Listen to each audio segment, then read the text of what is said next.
Hello friends, welcome to our channel let's learn from home. So हम history के बारे में डिस्कस कर रहे थे आपकी सिक्स क्लास की, और उसका चैप्टर 1 हम डिस्कस कर चुके हैं। अगर आपने नहीं देखा है तो वीडियो हमारी ज़रूर देखें जाके। और आज हम चैप्टर 2 स्टार्ट करेंगे, from hunting gathering to growing food. So आरंभिक मानव की खोज। तो इस चैप्टर में हम ये जानेंगे कि पहले के जो अर्लीस्ट पीपल थे, आरंभिक मानव थे, आरंभिक मनुष्य थे, वो किस तरीके से अपना फूड गैदर करते थे। ठीक है।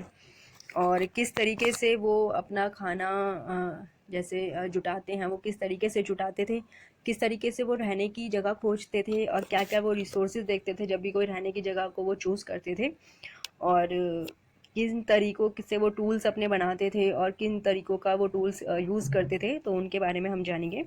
तो चलिए हम अपने चैप्टर पे चलते हैं। मैंने यहाँ पे कुछ नोट्स रेडी किए हैं जो मेन मेन पॉइंट्स मुझे लगे थे। आप एक बार जब ये पॉइंट्स आप देखेंगे और उसके बाद अपनी बुक पढ़ेंगे तो आपको बहुत इजी हो जाएगा समझना कि आपको क्या उनमें पढ़ना है। बेसिकली तो पूरी बुक आपको एक बार पढ़नी है स्कूल में, तो आप एक थोड़े थोड़े ये जो पॉइंट्स हैं इनको अपने दिमाग में रखें, तो आपको एक क्लैरिटी हो जाएगी चैप्टर के बारे में। तो चलो हम अपना टॉपिक 1 स्टार्ट करते हैं, जो है the earliest people, why were they on the move. तो आपकी जो ये सेकंड चैप्टर है, इसमें टोटल जो टॉपिक्स हमें ऐसे पढ़ने हैं वो 11 हैं। ठीक है। तो 11 हमें टॉपिक्स करने हैं। तो मैंने यहाँ पे अभी सिर्फ 5 टॉपिक्स के बारे में ही डिस्कस कर रही हूँ, ताकि आपको ज़्यादा बर्डन भी ना लगे और आप इजीली उसको समझ सकें। तो चलिए टॉपिक 1 हम स्टार्ट करते हैं। टॉपिक 1 जो है आपका the earliest people, why were they on the move. उसमें क्या था, इसमें आपसे ये कि जो पहले के अर्लीस्ट पीपल थी वो क्यों इधर उधर घूमते रहते थे, वो क्यों मूव करते थे। अब एक छोटी सी बात अगर मैं आपसे पूछूं, अगर आप कहीं पर जाते हैं फ्रेंड्स के साथ हो या फैमिली के साथ हो, तो अगर आप कहीं पे घर लेने जाते हो या कुछ भी आप देखने जाते हो, तो आप कुछ सोच कर ही इधर से उधर जाते होंगे, आप मूव करते होंगे। तो जो थॉट्स आपके दिमाग में होते हैं, हो सकता था कि अर्लीस्ट पीपल जो थे वो उस टाइम की जो उनकी ज़रूरत थी, जो उनके नीड्स थी, उनके अकॉर्डिंग वो अपने घर ढूंढते हों, अपना खाना ढूंढते हों। ठीक है। तो अब जैसे अर्लीस्ट पीपल थे वो क्या करते थे, वो जानवरों का शिकार भी करते थे, और फूड जो शाकाहारी खाना होता था जो उन्हें जंगलों से मिलता था, जिसमें उनके फ्रूट्स और रूट्स होती थी, नट्स होते थे, सीड्स होती थी। ठीक है। उनको वो खाते थे, और एनिमल्स का भी वो शिकार करते थे, उनको भी वो खाते थे। तो ऐसा नहीं है कि वो सिर्फ जंगलों की ही चीज़ें खाते थे या फिर वो जानवर ही खाते थे, वो सारी चीज़ें खाते थे जो उनको आसपास मिलता था, जो खाने योग्य होता था। तो इससे क्या होता था, जो उनके आसपास जो भी वनस्पति उग रही है या जो भी फ्रूट्स वगैरह, फल वगैरह, सब्जियां उग रही हैं, वो क्या होता था, एक टाइम के बाद वो ख़त्म हो जाती थी। इसलिए वो एक कॉन्टिनेंट से, एक सब कॉन्टिनेंट से दूसरे सब कॉन्टिनेंट जाते थे, जहाँ पे हिल्स होती थी, माउंटेन्स होते थे, रिवर्स होती थी, उनको क्रॉस कर पाना वो मुश्किल होता था। तो इसलिए वो क्या करते थे, अब उनको वो क्रॉस तो करना ही था, क्योंकि उनको खाना जो चाहिए, तो इसलिए वो उनको क्रॉस करके अलग अलग तरीके का जैसे भी उन्हें खाना मिलता था वो खाते थे उस टाइम पे। तो उनका जो मूव करने का तरीका थे वो बहुत सारे हो सकते थे उस टाइम पे, लेकिन यहाँ पे आपकी बुक में 4 ही दिए गए हैं, तो हम 4 टॉपिक्स के बारे में डिस्कस करेंगे। पहला जो था कि वो एक टाइम पे मतलब एक जगह पे वो बहुत लंबे टाइम से रहते थे। तो जब वो इतने लंबे टाइम से कहीं पर रह रहे हैं, तो जाहिर सी बात है कि वहाँ की जो वनस्पति है, जो भी चीज़ें वहाँ पे उग रही हैं, चाहे वो जानवर हों वहाँ पे या फिर फ्रूट्स हों, वेजिटेबल्स, वो ख़त्म हो जाएगी। जैसे अब पहले क्या होता था कि जैसे अब हमारे घर के पास बेचने आते हैं लोग सब्जी, या हमारे यहाँ पे घर के पास में स्टोर्स हैं, तो हम वहाँ पे लेने चले जाते हैं। लेकिन पहले ऐसा नहीं होता था, है ना। पहले क्या होता था, जंगल होते थे, जानवर इधर उधर घूमते थे, उनका शिकार करते थे। जो अर्लीस्ट पीपल होते थे वो उनको पकड़ पकड़ के खाते थे। पहले वो शुरू में कच्चा खाते थे उन्हें, फिर उन्हें धीरे धीरे जैसे आग का आविष्कार हुआ, ठीक है, आज आग की खोज हुई, तो उन्होंने क्या करा, उनको धीरे धीरे खाना शुरू कर दिया। तो धीरे धीरे उन्होंने पका के खाना स्टार्ट किया। पहले वो कच्चा रॉ ऐसे ही खाते थे, लेकिन धीरे धीरे उन्होंने उन्हें पका के खाना सीख गए वो। तो एक जगह पे रहने से क्या होता था, जो भी फ्रूट्स होते थे, प्लांट्स होते थे, वो सब क्या होते थे, ख़त्म हो जाते थे, जो भी वहाँ पे उनके रिसोर्सेज थे। दूसरा क्या है कि एनिमल्स, जैसे एनिमल्स होते थे उस टाइम पे, जो जानवर होते थे वो एक जगह से दूसरी जगह मूव करते थे। तो इसलिए जो हंटर्स थे वो क्या होता था, उनके पीछे पीछे चलते थे, कि वो कहाँ पे जाते हैं या कहाँ रहते हैं। तो ऐसा माना गया है कि जहाँ पे जानवर रहते थे उनके आसपास भी लोग रहते थे, ताकि उन्हें ईज़िली खाना मिल जाए, उन्हें ज़्यादा इधर उधर भटकना ना पड़े। तो इसलिए वो जहाँ पे जानवर जाते थे वो उनके पीछे पीछे हो जाते ताकि ईज़िली उनका शिकार वो कर सकें। तो हमारा जो तीसरा पॉइंट है हम उस पर चलते हैं। तीसरा पॉइंट है कि जो भी प्लांट्स होते थे और फ्रूट्स होते थे वो सीज़न टू सीज़न उगते थे। तो जैसे अब संतरा है, तो संतरा क्या होता है, सर्दियों में ज़्यादा आता है, गर्मियों में नहीं आता, गर्मियों में नहीं उगता है वो। तो इस वजह से जैसे अब उन्हें सीज़न टू सीज़न वो एक ट्रैवल करते रहते थे। अगर सपोज सर्दी में वो रुके हुए हैं, ठीक है, सर्दी में वो रुके हैं, वहाँ पे उन्होंने खाना खाया, जो भी फ्रूट्स उगे वो खाए, जो भी वेजिटेबल्स उगे, रूट्स उगी, जो भी था वहाँ पे, वो एक टाइम के बाद ख़त्म हो जाता था। सर्दियाँ अगर चली गई तो समझ लो वो उगना भी बंद हो गया। फिर वो क्या करते थे, उन इलाकों में जाते थे जहाँ पे सर्दियाँ होती थी। तो ऐसे वो सीज़न टू सीज़न चेंज करते रहते थे, इसलिए भी वो मूव करते रहते थे, एक जगह से दूसरी जगह जाते रहते थे। और जो चौथा है पॉइंट, वो क्या है आपका, वाटर। तो उनका पहला जो मेन थिंकिंग ये होती थी कि जहाँ पे पानी है सबसे पहले वो वहीं पे ही रहने का विचार करेंगे, पहले वहीं पे ही वो रहेंगे। तो इससे क्या होता था कि आपको पता है लोगों को भी पानी चाहिए, प्लांट्स को भी उगने के लिए पानी चाहिए, और एनिमल्स को भी पीने के लिए पानी चाहिए। तो वो लोग ज़्यादातर रिवर्स के पास या लेक्स के पास ज़्यादा रहते थे ताकि पानी उनको ईज़िली मिल जाए, ठीक है। तो कुछ जो नदियाँ होती थी और या लेक होती थी उनमें हमेशा पानी रहता था। कुछ होती थी कि कहीं पे जैसे बारिश होती थी तभी उनमें पानी रहता था, बाकी टाइम वो सूखी पड़ जाती थी। तो इस तरीके से भी वो देखते थे कि कौन सी नदियों में हमेशा पानी रहता है और कौन सी नदियों में पानी नहीं रहता। तो जहाँ पे पानी की तलाश में फिर उन्हें इधर उधर घूमना पड़ता था। और उस टाइम पे क्या होता था, ज़्यादातर मतलब सभी जो लोग थे वो पैदल यात्रा करते थे, उनके पास कोई गाड़ी या कुछ नहीं था। तो इसलिए वो एक जगह से दूसरी जगह जाने के लिए पैदल यात्रा ही करते थे, ठीक है। तो चलो, आई होप आपको इतना समझ में आ गया हो। कोई भी दिक्कत हो तो आप हमारे टेलीग्राम चैनल के थ्रू पूछ सकते हैं। तो हम सेकंड टॉपिक पर आते हैं आपके, how do we know about these people. तो हम इन लोगों के बारे में कैसे जानकारी मिलती है, हमें कैसे जान पाते हैं। तो हमने फर्स्ट चैप्टर में डिस्कस किया था आर्कियोलॉजिस्ट के बारे में। आर्कियोलॉजिस्ट के बारे में हमने क्या डिस्कस किया था कि जो लोग साइट्स पे जाके खुदाई करते हैं उनको वहाँ से जो सामान मिलता है तो वो उनके अकॉर्डिंग जानने की कोशिश करते हैं कि ये किस टाइप की चीज़ है, या जैसे हड्डी मिली है वो किस जानवर की हड्डी है, किस काम आती थी वो, और अगर उन्हें कोई ऑर्नामेंट मिला है तो ऑर्नामेंट किसका था, कोई वो किस तरीके से वो यूज़ करते थे, ठीक है। तो ये सारी चीज़ों के बारे में हमने जाना था। तो आर्कियोलॉजिस्ट क्या होते हैं, जो पुरानी चीज़ों को खोदते हैं ज़मीन में से और उनके बारे में जानकारी पता करते हैं। तो जो चीज़ें जब वो साइट्स पे खोदते थे तो उनको क्या मिलता था, वहाँ पे टूल्स मिलते थे। किसके टूल्स मिलते थे, या तो वो स्टोन के होते थे या वुड के होते थे या बोन के होते थे, ठीक है। इन तीनों के ज़्यादातर उन्हें टूल्स मिलते थे। और इनमें सबसे अच्छे जो टूल्स थे, जो सबसे ज़्यादा कारगर थे, लॉन्ग टाइम तक वो चलते थे, वो कौन थे, स्टोन के टूल्स थे। जो लकड़ी के होते थे वो भी जल्दी ख़राब हो जाते थे या टूट जाते थे जल्दी, और जो बोन के होते थे वो भी जल्दी टूट जाते थे। जैसे एक टाइम पे वो बहुत ज़्यादा उनको यूज़ करें तो इसलिए वो टूट जाते थे। इसलिए उसकी जगह पे स्टोन के जो वो टूल्स यूज़ करते थे वो ज़्यादा यूज़फुल थे और वो ज़्यादा टाइम तक चलते भी थे। तो जो स्टोन के टूल्स है वो किस लिए बेसिकली यूज़ होते थे, पहला जैसे उनको अगर मीट काटना है या हड्डी काटनी है किसी जानवर की, सपोज उन्होंने जानवर पकड़ा है कोई, ठीक है, उन्होंने जानवर का शिकार किया है, तो उससे वो क्या करते थे, पत्थर से ही वो काटते थे। पत्थर उन्होंने या तो ऐसा किया होगा कि पैना किया होगा पहले, उसमें धार बनाई होगी घिस घिस के, तो उनसे उन्होंने मीट काटना शुरू करा। बोन जो होती थी जानवरों की वो काटनी शुरू की, और जो पेड़ों की छालें होती थी उनको काटना शुरू किया होगा।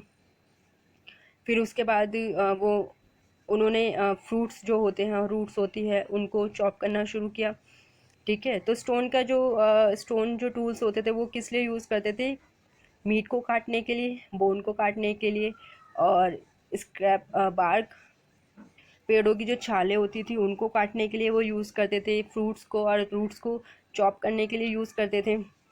और उनसे वो क्या बनाते थे, एरोज बनाते थे और स्पेयर्स बनाते थे। मतलब जो एरो आपने देखा होगा, जो तीर होता है, वो स्टोन से ये भी बनाते थे, जैसे आगे का हिस्सा वो उन्होंने पत्थर का लगा दिया, या किसी जानवर का जो पैना हिस्सा होता है उसकी हड्डी जो होती है उसका यूज़ कर लिया, और ये जो बीच का हिस्सा होता था इसका वो उसमें लकड़ी यूज़ करते थे।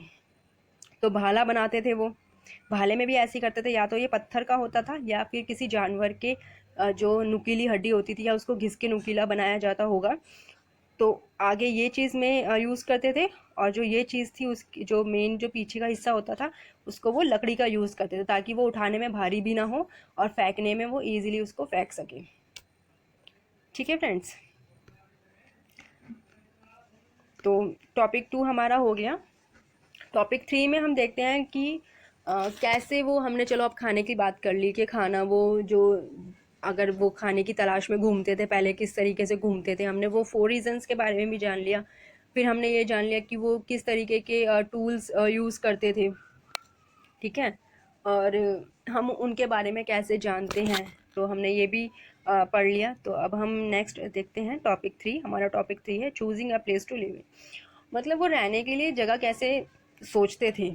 अगर सपोज आपके पेरेंट्स को कहीं पे घर लेना है तो वो भी पहले रिसोर्सेज देखते होंगे हमारे आसपास क्या है, कैसे है, मेट्रो है या नहीं है, या फिर और फैसिलिटीज़ है या नहीं है, इजीली पानी आ सकता है या नहीं, तो यही सब चीज़ें देखते होंगे ना आपके पेरेंट्स भी कहीं पे, अगर वो बंगलो ले रहे हैं या फ्लैट ले रहे हैं, ठीक है, तो ये सारी चीज़ें वो देखते हैं। तो उस टाइम पे जो अर्लीस्ट पीपल थे वो क्या उनके रिसोर्सेज थे, वो किस तरीके से यूज़ करते थे, तो वो सारी चीज़ें हम जानेंगे कि वो एक जगह पे रहने के लिए क्या क्या उनके दिमाग में होता था और हमें कैसे पता चलता है।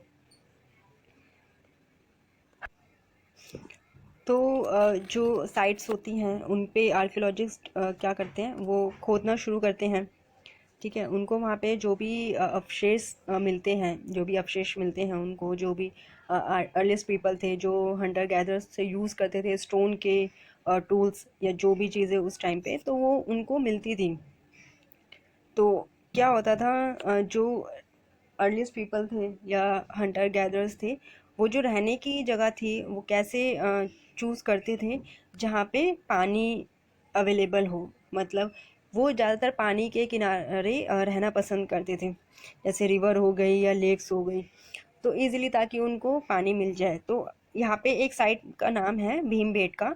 तो अभी भीमबेटका का जो नाम है वो है मध्य प्रदेश। तो पहले जो भीमबेटका थी जगह थी, वहाँ पे जो आर्कियोलॉजिस्ट हैं उन्होंने वहाँ पे खुदाई की, तो उनको वहाँ पे बहुत चीज़ें मिली, जैसे स्टोन के कुछ अवशेष मिले, इस तरीके की चीज़ें मिली उन्हें वहाँ पे। और उन्हें क्या मिला, और यहाँ पे ही उन्हें रॉक शेल्टर्स मिले, जो उन्होंने गुफाएं बनाई हुई थी, उन्हीं गुफाओं में उन्हें वहाँ पे रॉक पेंटिंग मिली। रॉक पेंटिंग क्या होती थी, जो गुफाएं होती थी, पत्थरों की जो गुफाएं होती थी, उन्हीं पर जो अर्लीस्ट पीपल थे, हंटर गैदर्स थे, वो क्या करते थे, चित्र बना दिया करते थे। जैसे सपोज कोई जानवर का शिकार कर रहा है या कुछ उन्होंने फूल पत्तियां बनाई हो, जो भी वो देखते थे वो इस तरीके की चित्रकारी करते थे। तो इस तरीके से जो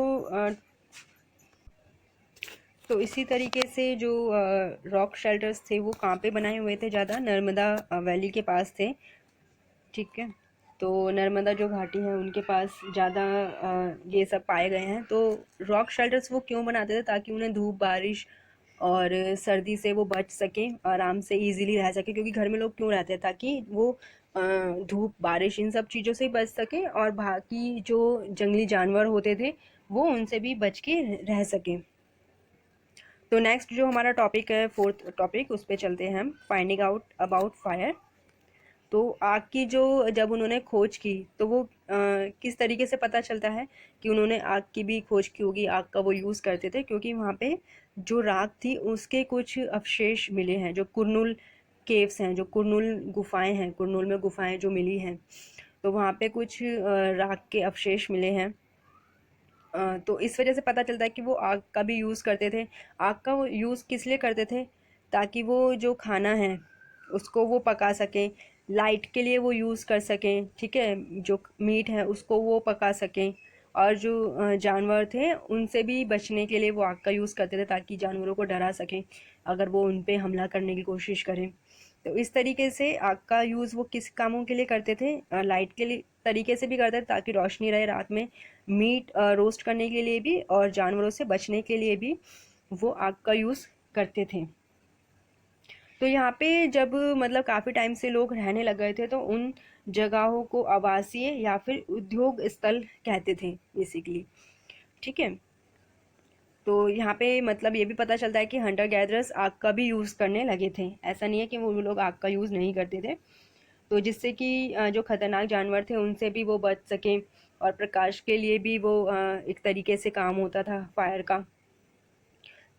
तो इस इन सब तरीक़ों से हमें पता चलता है कि जो आर्कियोलॉजिस्ट ने जब खुदाई की होगी, वहाँ पे छानबीन की होगी, तो उन्हें बहुत तरीके की चीज़ें मिली होगी, जैसे टूटे फूटे पत्थर मिले उन्हें, और वहाँ पे कुछ भी जैसे रॉक पेंटिंग मिली। तो इन सब चीज़ों से पता चलता है कि उनका लाइफस्टाइल कैसा था।